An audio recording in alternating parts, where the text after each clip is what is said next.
Deputy Fitzmaurice. First of all, thanks for coming in.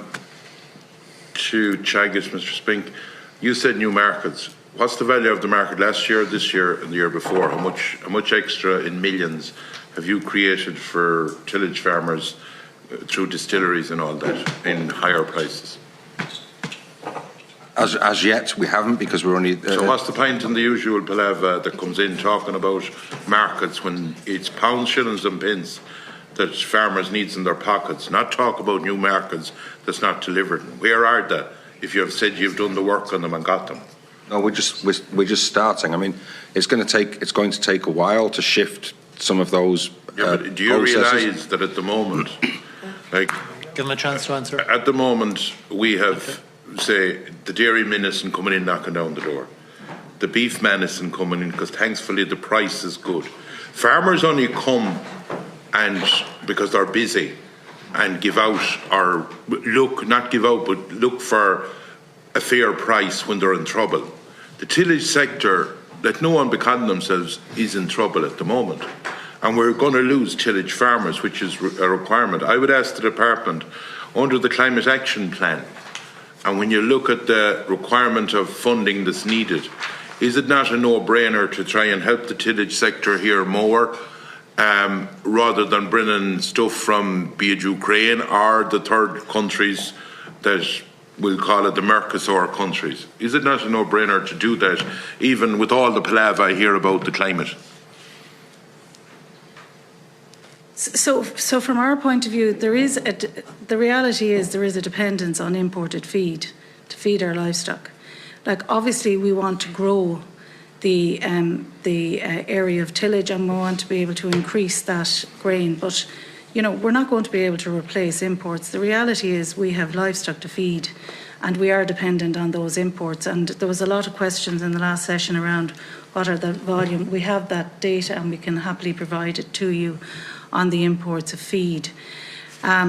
So it is very much our intention that we want to do that. But we see, you know, we feel that there are opportunities to increase the area under tillage. And at the moment we're building the foundations to increase the attractiveness of tillage. Number one, we believe that Irish tillage has, you know, significant opportunities in terms of its carbon footprint. We have supported ICBF, Bord Bia and Teagasc through the development of the AgNav platform and the tillage module in that specifically to try and capture the carbon footprint of Irish grain.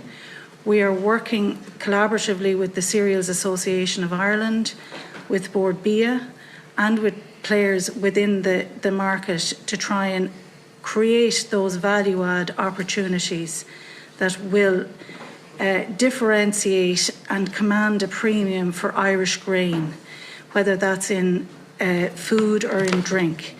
But we're at the stage that we're building the building blocks for that, and we'll get the proof points, and then when we have the proof points, then we would hope that there will be a return from the marketplace for Irish grain. But the reality is that the majority of grain coming in is being used for animal feed purposes. Could you talk about opportunities for farmers? Unless I heard it wrong, we're losing, is it a farmer every week? Is that correct? Out of tillage. That's not an opportunity, that's a loss. Just that you'll understand that. And when I understand that grain will come in because we haven't enough in this country. At the moment, you're talking about increasing tillage, again, the dairy sector that will give €400 a hectare. Increasing, again, basically solar farms and all of this.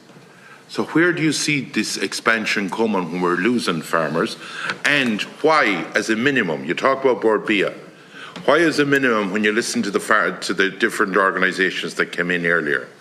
At the moment, if I used angel dust, I'd be locked up with an enemy, right? But you know what? The guys in America can use it and they can send their stuff in.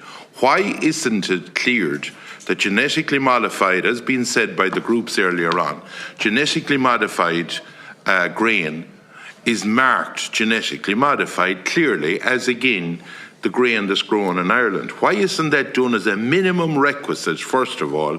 And second of all, in my opinion, if the budget doesn't deliver for grain farmers, Because let's call a spade a spade.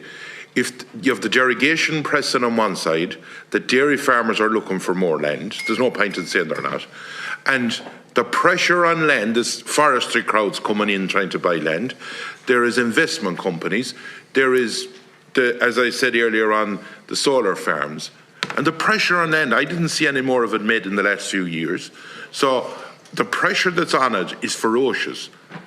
So what I am saying is the department needs to put a budget to make sure that those farmers are kept going, or if they don't, everyone will lose. They're gone and they're out of it. Do you not agree? Very briefly, because we're running on time, if anyone for a quick answer. The board be a one anyhow, the genetically modified, someone might address that. So firstly, there's a very strict regime in relation to the rules and requirements regarding imports of feed into the European Union. And GM feed is allowed to be imported, and there are specific rules around the labelling of feed. Where is the increase for tillage going to come from? There is no doubt that there has been, the access to land was identified as a significant challenge for increasing the area under tillage crops. But ultimately, the decision to invest in tillage rests with the farmers themselves. So what we need to do is we need to give confidence to the sector. We need for people to think that there's an opportunity and a future in that sector. Of course, supports will form a strategic plank of that. But there were also other things that we were doing, and one of the areas that we tried to do was to consider the supports around nutrient importation schemes in August 24 and enhanced nutrient storage, basically for farmers, dairy farmers, that they could, and other farmers, that they could store slurry rather than having to rent more land. So I suppose I need to move on to